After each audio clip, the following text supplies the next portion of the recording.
Number 1. Jeffrey Dahmer and the Oxford Apartments. The story of the Oxford Apartments at 924 North 25th Street in Milwaukee, Wisconsin, is a harrowing chapter in the history of American crime, a location that masked a chamber of horrors behind a facade of a faded, three-story brown brick building. For years, this unassuming structure served as a hunting ground and the tomb for one of the nation's most notorious serial killers, Jeffrey Lionel Dahmer, whose calculated atrocities transformed Apartment 213 into a site of unimaginable depravity. Dahmer's journey to this address was marked by a disturbing trajectory of isolation, alcoholism, and violent fantasies that began in his childhood in Bath, Ohio, where he exhibited early signs of profound psychological disturbance, including an obsession with collecting dead animals and dissecting them in makeshift outdoor laboratories. As he transitioned into adulthood, his internal darkness deepened, leading to his first murder in 1978, when he beat a hitchhiker named Stephen Hicks to death and buried the body in the woods near his family home, a crime that went undiscovered for years and set a precedent for his ability to conceal his lethal actions. After a failed stint in the military and a series of arrests for child molestation and disorderly conduct,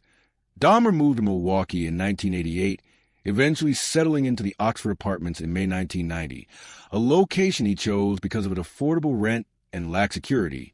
features that allowed him to operate with little scrutiny. It was within the confines of Apartment 213 that Dahmer's murderous impulses escalated into a frenzy of violence, fueled by a desperate need for control and companionship that manifested in the most grotesque manner. Between 1990 and his arrest in July 1991, he lured numerous young men, predominantly African American and often from marginalized backgrounds, to his apartment with promises of money, alcohol, or a place to stay, only to drug them, strangle them, and engage in acts of necrophilia and dismemberment. The apartment itself became a grisly testament to his crimes, a carefully curated environment of death where the smell of decomposing flesh was masked by the pungent odor of chemicals and the constant hum of a refrigerator. Dahmer's modus operandi involved drilling holes into his victims' skulls while they were comatose and injecting hydrochloric acid or boiling water into their brains in an attempt to create zombie-like, submissive lovers, a procedure that invariably failed and resulted in death. He preserved body parts, including skulls and genitalia, in formaldehyde and stored them in jars and freezer containers, turning his living space into a macabre museum of his victims. The community within the Oxford Apartments was largely unaware of the nightmare unfolding next door, though there were signs, including the persistent foul odor that permeated the hallways and the strange, mechanical sounds emanating from his unit, which neighbors dismissed as routine industrial noise or domestic issues. Dahmer's ability to blend into the background, appearing as a quiet, unassuming man who often kept himself, allowed him to evade suspicion for over a year, during which he claimed the lives of 12 men in that apartment alone. The turning point came on the night of July 22, 1991, when Tracy Edwards, a potential victim, managed to escape from Dahmer's clutches and flagged down 2 police officers on the street, leading them back to the Oxford Apartments. When the officers entered Apartment 213, they were initially unconvinced by Edwards' frantic claims, but they soon discovered the damning evidence that would expose Dahmer's atrocities. Polaroid photographs of dismembered bodies scattered across the floor, a human head in the refrigerator, and a drum filled with acid and decomposing remains. The investigation that followed revealed the full extent of the horror at 924 North 25th Street, as forensic teams spent days excavating the apartment, uncovering severed heads, hands, and other body parts hidden in every corner of the space, including a 57-gallon chemical tank used to dissolve torsos. Dahmer confessed the murders in detail, showing no remorse as he guided detectives through his methods and motivations, which he attributed to a deep-seated loneliness and a compulsion to possess his victims completely. The subsequent trial in 1992 captivated and horrified the public, as graphic testimonies and evidence painted a picture of a man who had crossed every boundary of human decency. While Dahmer's defense team argued for an insanity plea, citing a severe borderline personality disorder and necrophilic urges, the jury found him sane and guilty on 15 counts of murder, resulting in 15 consecutive life sentences. The case prompted significant changes in police procedures and societal attitudes toward missing persons, particularly those from marginalized communities, as it became evident that systemic biases had allowed Dahmer to prey on individuals whose disappearances were not prioritized by law enforcement. Today, the Oxford Apartments no longer stand. The building was demolished in 1992, erasing the landscape in an effort to cleanse the city of the stain left by Dahmer's reign of terror. But the memory of what transpired within those walls remains a chilling reminder of the evil that can lurk behind closed doors. The site is now a vacant lot, often visited by those seeking to pay their respects to the victims, a silent void where a building once held the screams of the damned, marking the end of a dark era in Milwaukee's history and solidifying Jeffrey Dahmer's place as one of the most depraved serial killers in history, whose hunting ground was not a dark alley or a remote forest, but a simple apartment in the heart of the city. Number 2, Harold Shipman and the Donnybrook Medical Centre. In the quiet town of Hyde, Greater Manchester, a place known for its industrial roots and close-knit communities, the unassuming office of the Donnybrook Medical Centre served as a backdrop for one of the most prolific series of murders in history, orchestrated not by a shadowy figure in the night, but by a trusted family physician, Dr. Harold Frederick Shipman. For over 2 decades, Shipman utilized his respected position within the community and the absolute trust his patients placed in the medical profession to prey upon the vulnerable, transforming his examination room into a lethal chamber where the line between care and killing was irrevocably crossed. Shipman's career began with promise, but underlying personality traits of narcissism and a need for control, combined with previous addiction to the painkiller pethidine early in his career, foreshadowed the catastrophic misuse of pharmaceutical power that would define his later years. Establishing his practice at Donnybrook Road in 1977, he quickly cultivated an image of the dedicated, old-fashioned GP, making house calls and endearing himself to the elderly population of Hyde, a demographic that would become the primary target of his deadly compulsion. The hunting ground was not a desolate alley or a remote forest, but the immaculate, sterile environment of a doctor's surgery in the private homes of his patients, where he administered lethal doses of geomorphine, a pharmaceutical-grade heroin, under the guise of legitimate medical treatment. His methodology was chillingly efficient and calculated to evade detection, relying on his authority to alter medical records and issue death certificates that listed natural causes, such as old age, heart failure, or stroke, explanations that went largely unquestioned by coroners and grieving families alike who had no reason to suspect foul play. Shipman's victims were often elderly women, living alone or in frail health, whose deaths, while tragic, did not immediately raise alarms in a society accustomed to the mortality of the aged. However, the scale of his killing eventually betrayed him, as the mortality rate among his patients rose to statistically impossible levels compared to his peers, a red flag that should have triggered systemic reviews, but was initially ignored due to the deference afforded to the medical hierarchy. The catalyst for his downfall was the death of Kathleen Grundy, a wealthy and active 81-year-old former mayoress, found dead in her home in June 1998 with Shipman present. While he initially suggested she had died of a stroke, her daughter, Angela Woodruff, a lawyer, became suspicious when she discovered a new will that left the bulk of her mother's estate to Shipman, a document that was crudely forged and clearly out of character for her mother. This led Woodruff to contact the police, setting off an investigation that would eventually uncover the true extent of Shipman's reign of terror. Detectives exhumed Grundy's body and found lethal levels of geomorphine, prompting them to exhume the remains of other former patients and delve into years of medical records. The subsequent trial at Preston Crown Court in 2000 was a landmark event that shattered the illusion of the benevolent doctor, as prosecutors presented evidence of a pattern of behavior that linked Shipman to the deaths of over 200 individuals, though he was tried for 15 specific murders. The forensic evidence was damning, not only in the toxicology reports, but in the analysis of his medical records, which showed he had often falsified notes to suggest patients had been in poor health, a retrospective justification for their sudden deaths. The jury found him guilty on all counts, and he was sentenced to life imprisonment with a recommendation that he never be released. The case sent shockwaves through the United Kingdom and led to the establishment of the Shipman Inquiry, a massive investigation chaired by Dame Janet Smith, which examined how a doctor could kill so many for so long without intervention. The inquiry resulted in sweeping changes to the regulation of doctors, the monitoring of controlled drugs, and the system of death certification, fundamentally altering the relationship between the medical profession and the state. Shipman himself never showed remorse for his crimes, maintaining an arrogant silence until his death by suicide in 2004 while incarcerated at H&P Wakefield. The Donnybrook Medical Centre has since been demolished, a physical erasure of a site that harbored a predator in a white coat, but the legacy of Harold Shipman remains a scar on the collective consciousness, a permanent reminder that evil can hide behind the most trusted facades, turning a place of healing into a hunting ground for the defenseless. Number 3, H. Holmes and the Murder Castle in Chicago. Amidst the dazzling lights and architectural marvels of the 1893 World's Colombian Exposition in Chicago, known as the White City for its gleaming Beaux-Arts facades, a dark structure stood just miles away in the Englewood neighborhood, serving as the antithesis of the fair's celebration of progress and human achievement. This building, a sprawling, 3-story block-long edifice mixing commercial and residential space, would come to be known infamously as a murder castle, the diabolical creation of Herman Webster Mudgett, who operated under the alias Dr. Henry Howard Holmes. Holmes, a trained pharmacist with a brilliant intellect and a profound lack of conscience, constructed this labyrinthine edifice specifically to facilitate his darkest desires,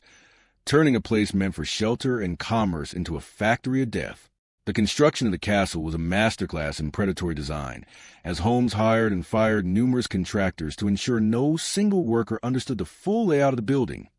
which he outfitted with windowless rooms, soundproof chambers, gas jets piped into guest rooms to asphyxiate victims at the turn of a knob, secret peepholes, trapdoors, and a chute that led directly from the upper floors to the basement. For Holmes, the World's Fair provided the perfect hunting ground, flooding Chicago with millions of visitors, particularly young single women, who were drawn to the city seeking adventure and opportunity, many of whom disappeared without a trace after checking into Holmes' hotel or answering his advertisements for employment. The castle operated as a macabre trap, where guests would be guided into rooms that could be sealed from the outside, subjected to lethal gas, and then moved through the building's hidden passages to the basement, a charnel house equipped with a dissecting table, a stretching rack, acid vats, and a crematorium for the disposal of bodies. Holmes' background was marked by early signs of sociopathy and a fascination with the manipulation of others, traits that he honed into a sophisticated methodology of murder and fraud that extended beyond the walls of his castle. He utilized his medical knowledge to dissect his victims,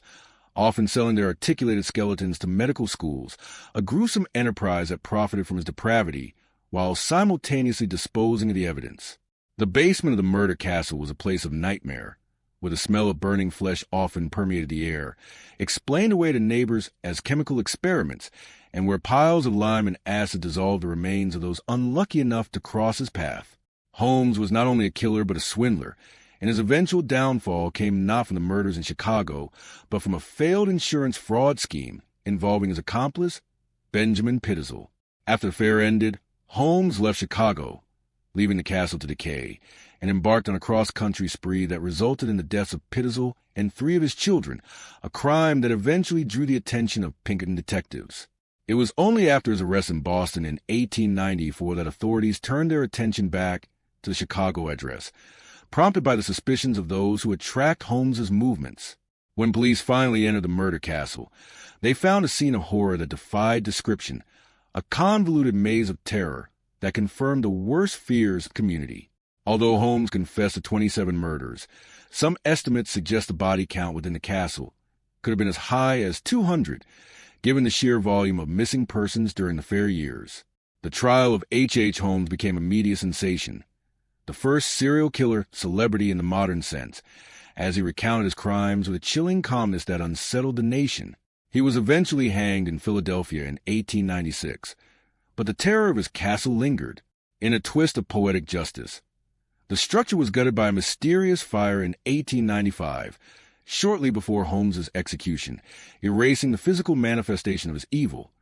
though the memory of the building that stood in the shadow of the White City remains one of the most disturbing chapters in American criminal history, a permanent scar on the landscape of Chicago that reminds the world of the monsters that can hide in plain sight. Number 4, Robert Pickton and the Port Coquitlam Pig Farm. The sprawling, muddy acres of the Port Coquitlam Pig Farm, officially known as Dominion Meat and Poultry,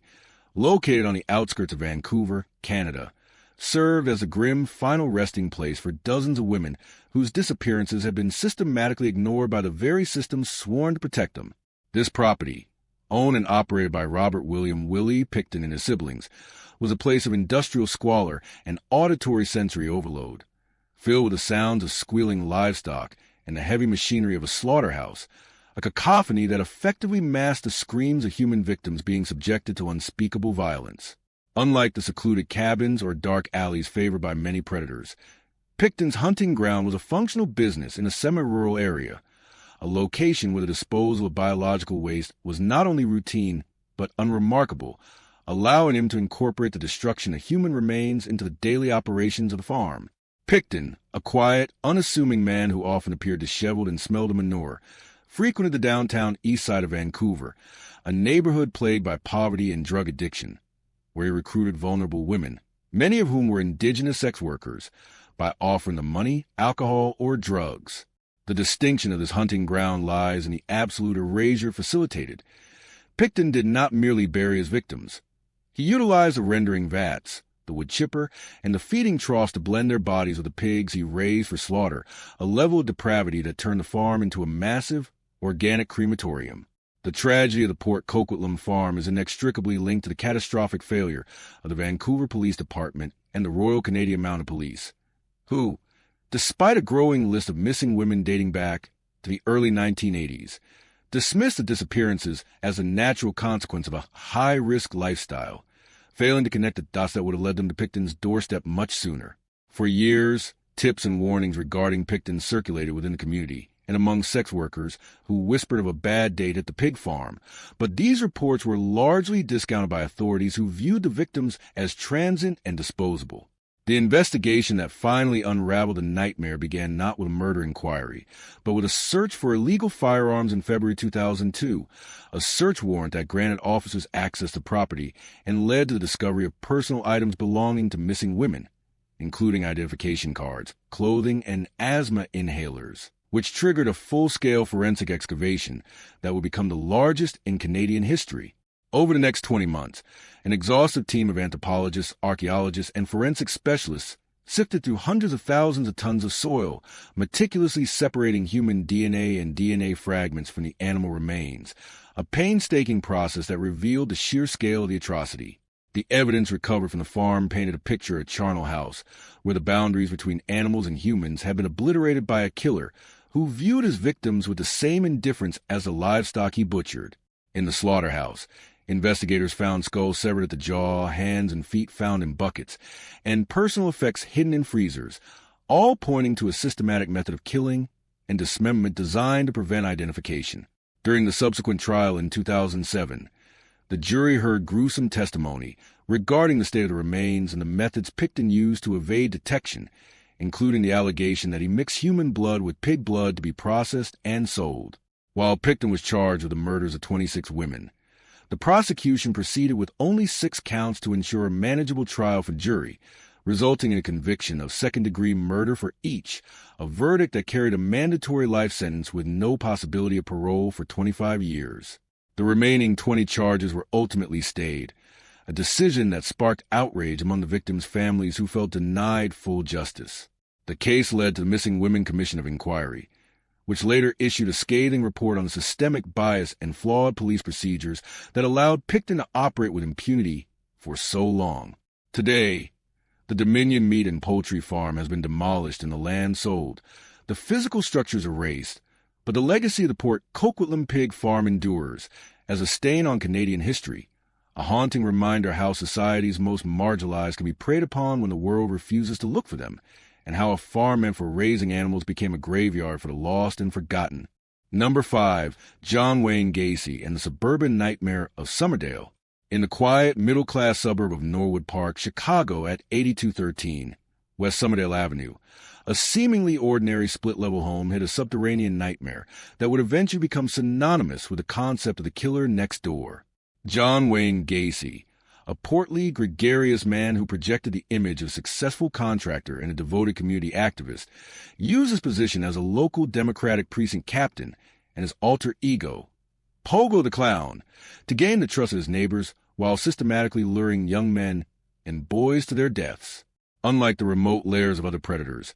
Gacy's hunting ground was his own home, a place where he lived with his wife and stepchildren for a time, hosting parties and community gatherings, all while a crawl space beneath the house was filling with the decomposing remains of his victims. Gacy's pathology was a lethal combination of a repressed violent sexuality and a desperate need for control and dominance, which he acted upon by offering employment opportunities or rides to his victims, primarily young, often runaways or drifters, whom he would then intoxicate, overpower, and restrain using his signature handcuff trick. His method of killing was brutal and efficient, often involving a rope garrote that he called his torture rope, which he would twist with a stick to strangle his victims as they lay helpless on the floor, a process that Gacy later described as a ritual of total ownership over another human being. As the bodies piled up, the physical limitations of the crawl space forced him to adapt his disposal methods. He poured quicklime to hasten decomposition, buried some in the garage and under the patio,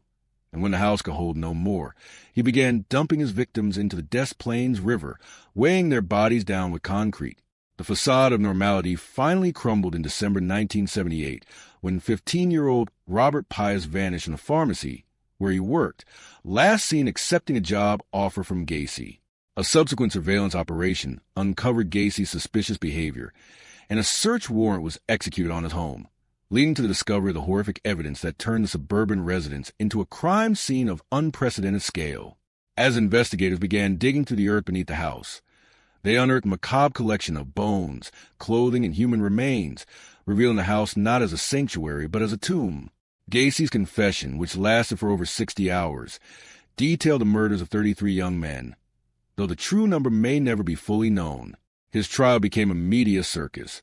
where the defense attempted to argue insanity by suggesting multiple personalities, a claim swiftly rejected by the jury, who found him guilty and sentenced him to death. Gacy was executed by lethal injection in 1994, but the legacy of the Somerdale house endures. The building was razed to ground, yet the soil where so many lives ended remained scarred by the memory of the man who buried his evil beneath the floorboards of an American dream,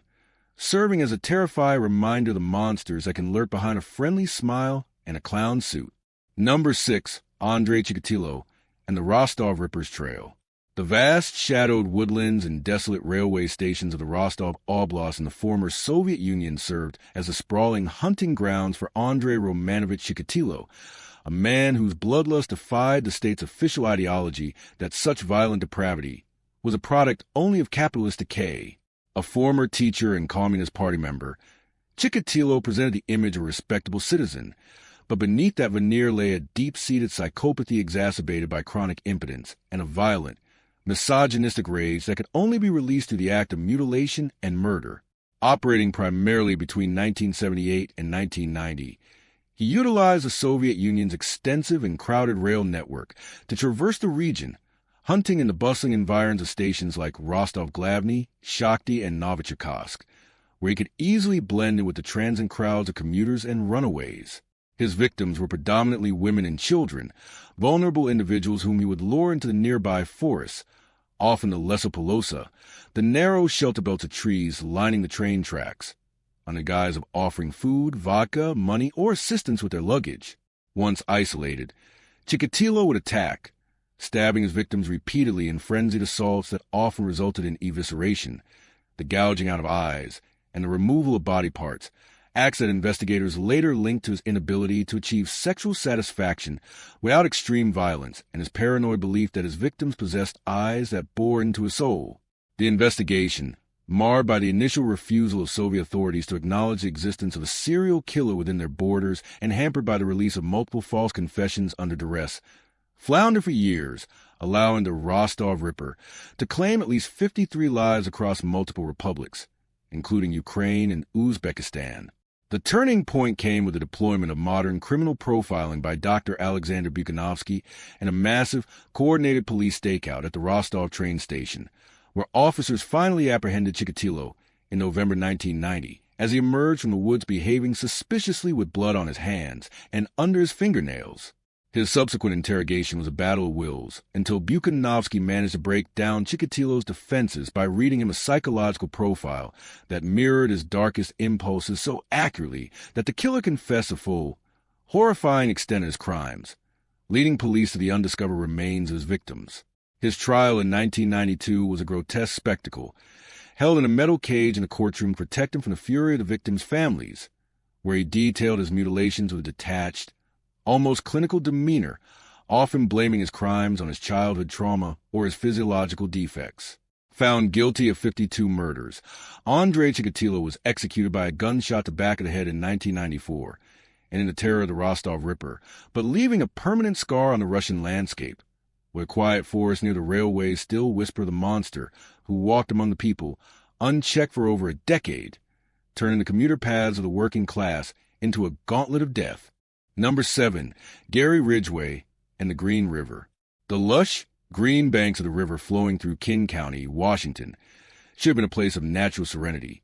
But for nearly 2 decades, they serve as a primary repository for the victims of America's most prolific serial killer, Gary Leon Ridgway. Operating primarily in the early 1980s, but continuing his murderous spree sporadically until 2001, Ridgway turned the stretch of Highway 99, also known as the Pacific Highway South, and the wooded area surrounding the Green River into his personal hunting grounds,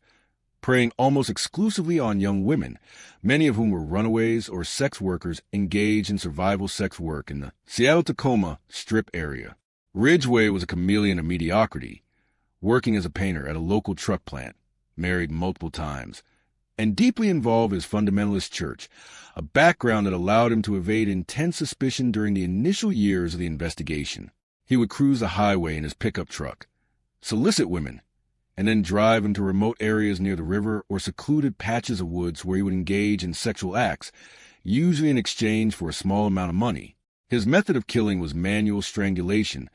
often choking the victim with his bare hands or a ligature, a brutal act that left little trace evidence and allowed him to claim that he killed them because they were trash or because he wanted to prevent them from testifying against him for solicitation. After the murder, he would often return to the dump sites to have sex with the corpses,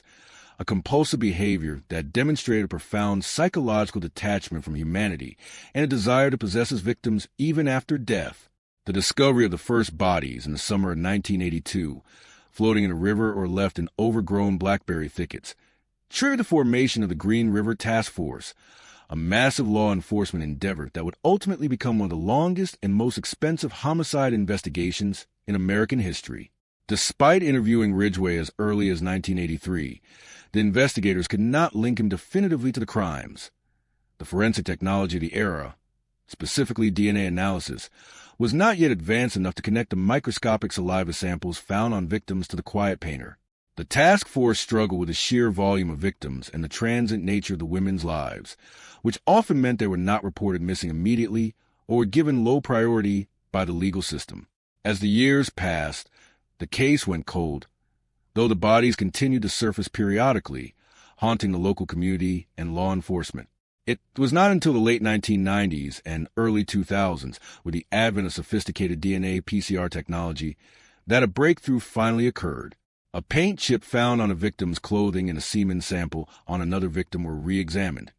providing a genetic fingerprint that matched Ridgway, who had been added to the criminal database following an arrest for soliciting a prostitute. Ridgway was arrested in November 2001, and nearly 2 years later, in a stunning legal maneuver,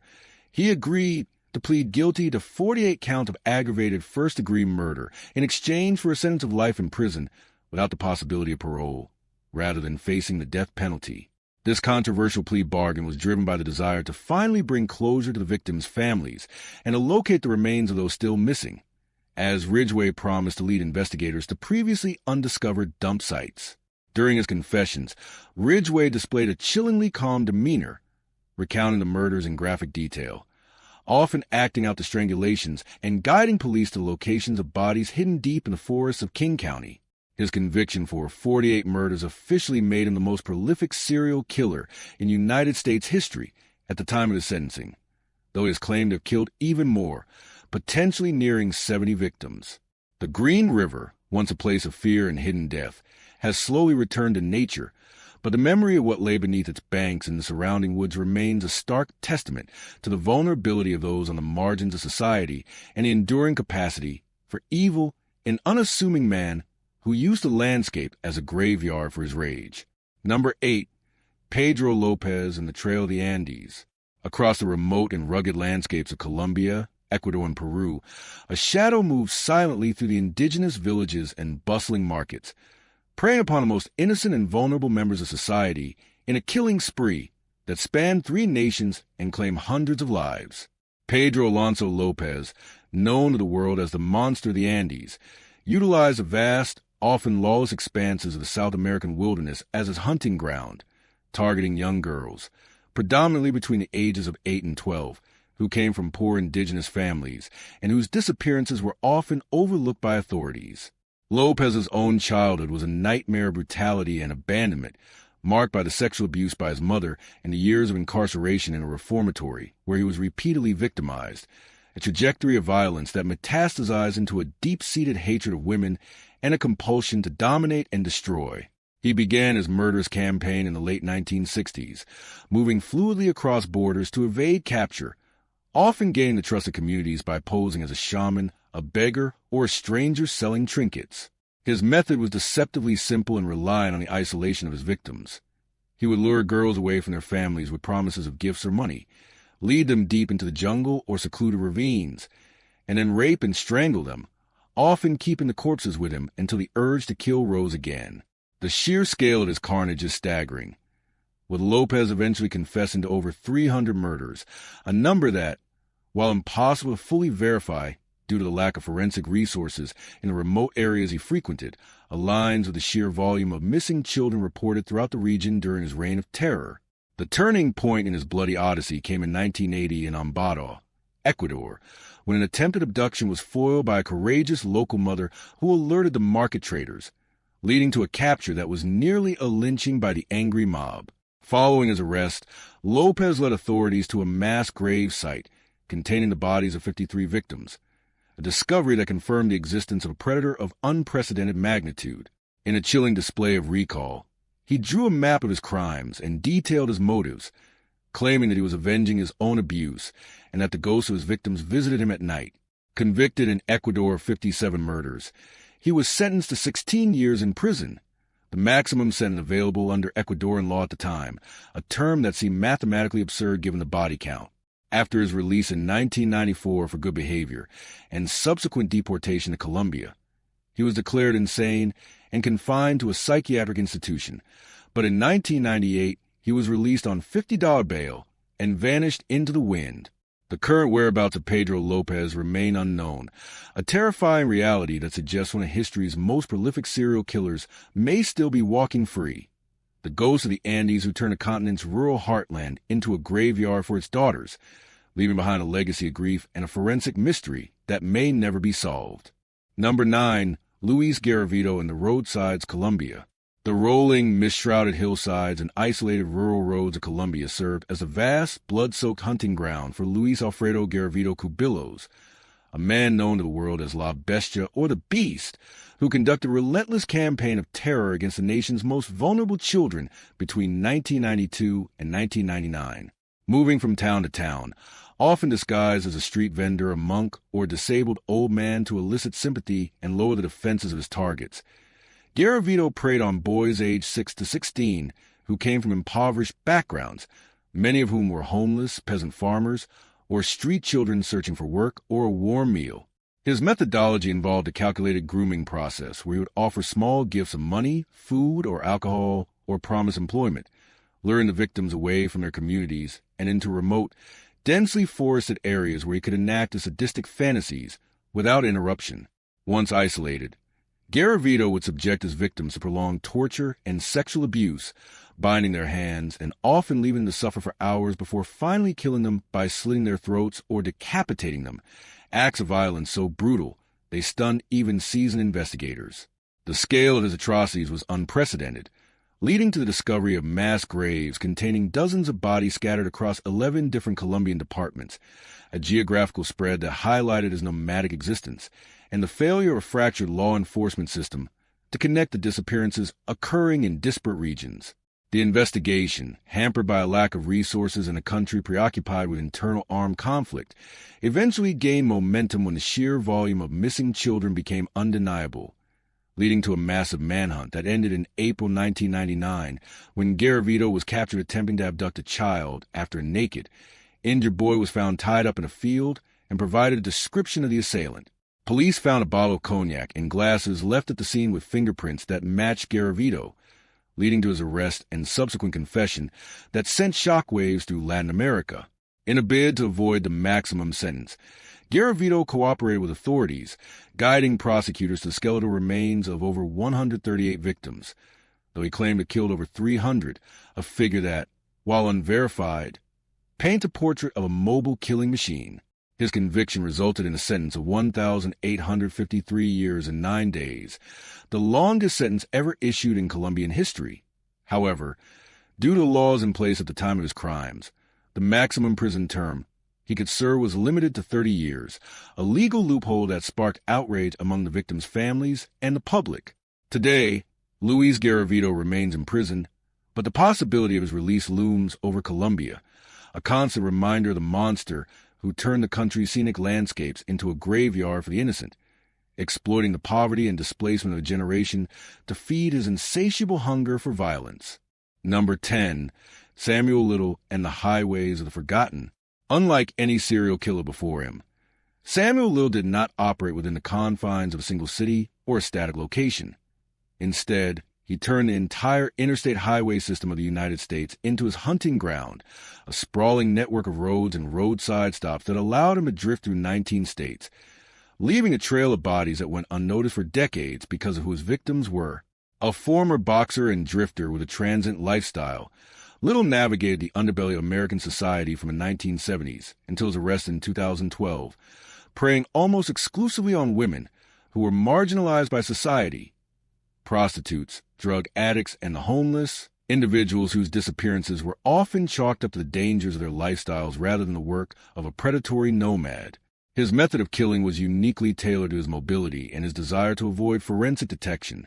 Relying on his boxing skills, he would incapacitate his victims with a single knockout punch to the jaw or head, after which he would strangle them, often masturbating over the bodies to achieve sexual gratification without leaving biological evidence of rape. Because he rarely used weapons and typically disposed of bodies in secluded areas like dumpsters, alleys, or overgrown lots near the highways he traveled,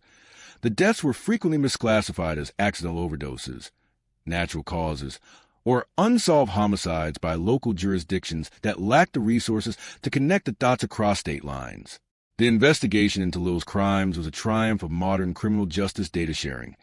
specifically the FBI's VICAP, Violent Criminal Apprehension Program, which began to see patterns in cold case files involving women found with similar jaw injuries and undetermined causes of death. The breakthrough came in 2012 when DNA evidence linked him to the murders of 3 women in Los Angeles, but it was a dogged determination of Texas Ranger James Holland and other investigators who, through hours of empathetic interrogation, earned Little's trust, convincing him to confess to scores of murders that no one knew existed. In a stunning series of disclosures that began in 2018, Little provided a detailed account of 93 murders, a number that far surpassed any known serial killer in American history, and he demonstrated an uncanny recall of the crimes, often sketching portraits of his victims to help identify them. These sketches became the key to unlocking dozens of cold cases across the country, finally giving names to women who had been buried as Jane Does, and bringing long-awaited closure to families who had spent decades wondering what happened to their loved ones. Convicted and sentenced to life imprisonment without the possibility of parole, Samuel Little died in prison in 2020, but his legacy forced a reckoning with the systemic neglect of marginalized victims,